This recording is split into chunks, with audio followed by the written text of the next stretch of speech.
La communication non violente, c'est vraiment pas compliqué et ça permet de sauver des relations, qu'elles soient amicales ou professionnelles. L'idée, c'est en fait de donner un langage pour pouvoir adresser les situations où il y a un nœud de tension qui s'est créé et de pouvoir aplanir les difficultés et passer à la suite. Alors on se met en situation, vous savez qu'il y a une conversation difficile qui vous attend. Comment est-ce que vous préparez, comment est-ce que vous allez structurer cette conversation? Peut-être que la première chose à faire, c'est de laisser la parole à l'autre, de le questionner sur les zones d'ombre pour vous et surtout en vous abstenant d'émettre le moindre jugement ou la moindre critique. Alors ensuite, c'est à vous. Donc vous allez commencer par l'observation. Quels sont les faits exposés de manière neutre et sans commentaire. Et ensuite seulement, vous passez à vos sentiments. Qu'est-ce que ces faits ont provoqué chez vous?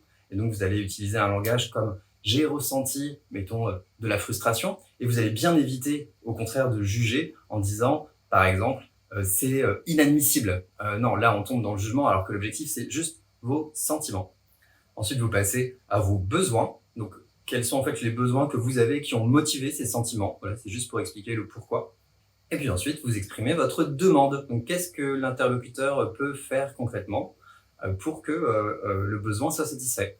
L'acronyme à retenir, c'est donc OSBD, observation, sentiment, besoin, demande. Alors, j'ai voulu tester pour voir si ça marchait dans la vraie vie avec une vraie conversation managériale à enjeu. Et j'ai préparé ce que je voulais dire sur chacune de mes petites lettres OSBD.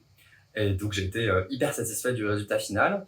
En fait, ça a permis de faire émerger des tas de malentendus qui bloquaient la communication à différents niveaux hiérarchiques. Et ça a complètement déplacé la position des acteurs dans le problème, ce qui fait que le problème à la fin n'était pas du tout le même que celui qu'il y avait au début et qu'il était du coup plus facile à résoudre. En fait, le système était de nouveau fonctionnel. Je m'attends pas à ce que ça marche à tous les coups. Il y a certainement des nœuds qui sont beaucoup plus difficiles à dénouer que celui-là, mais au moins quand j'ai une conversation difficile qui s'amène, je sais comment structurer mon propos et je sais même que mon interlocuteur maintenant saura comment moi je vais structurer mon propos. Au-delà du langage, la communication non violente, c'est une philosophie où on renonce au jugement, à dire c'est bien, c'est mal, c'est normal, c'est pas normal, ou c'est un con. En fait, on voit plutôt le monde comme un endroit où s'entrechoquent des individus très différents.